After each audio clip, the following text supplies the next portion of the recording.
বিসমিল্লাহির রহমানির রহিম। আমি তুজারপুর ইউনিয়নের ছেলে। তুজারপুর ইউনিয়নের ৩ নং ওয়ার্ডের একটি রাস্তা বরাদ্দ হয় শাহমোল্লার ব্রিজ হইতে বালাবাড়ি পর্যন্ত। সেই রাস্তার কোনো কাজ হয়নি।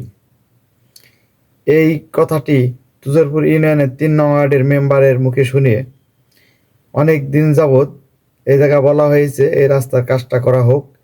কেউ এই রাস্তার কাজটা করে নাই।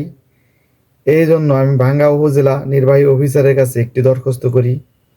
সেই দরখাস্তটাই যে দিয়ে দিলাম আপনাদের সবার মাঝে। সেই রাস্তার কাজ আজও পর্যন্ত করা হয় নাই। আমি দরখাস্ত দেওয়ার পরে উপজেলা নির্বাহী অফিসার তদন্তে পাঠায় এক অফিসার মেহেদি হাসান নামে। সে তদন্তে আমাদের তুজারপুর ইউনিয়নের ৩ নং ওয়ার্ডের কামরুজ্জামান ওমর মাতুব্বরকে সাথে নিয়ে তদন্তে যায়। তদন্তে দেখা হয় এই রাস্তার কোনো কাজ হয় নাই। এরপরে এই মহিলা আমাকে বলে আমার নামে মামলা দিবে। যাক, আমার মায়ের কাছে বলেছে। আমি এটা নিয়ে দুঃখ প্রকাশ করছি অনেক, এবং বলেছে যে আমি নাকি তার কাছ থেকে ৬০ লাখ টাকা নিয়েছি। ভাই, এই রাস্তার ব্যাপারে যদি আমি কোনো টাকা নিয়ে থাকতাম এই দরখাস্ত আমি কখনো করতাম না।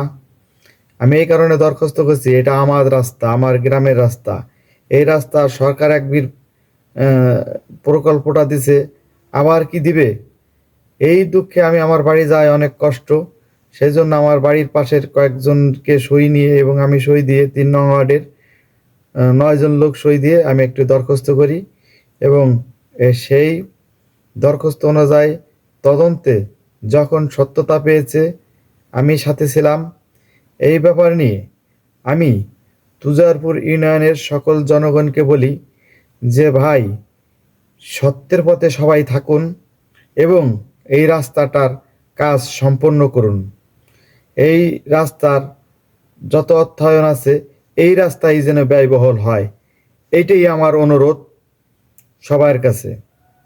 এবং তুজারপুর ইউনিয়নের সকল মাতুব্বরের কাছে আমি বলতে চাই, সত্য পথে থাকলে অনেক বিপদ আসে, তবে বিপদ আল্লাহই রক্ষা করে। আল্লাহ এই বিপদ থেকে ইনশাআল্লাহ রক্ষা করবে। আমি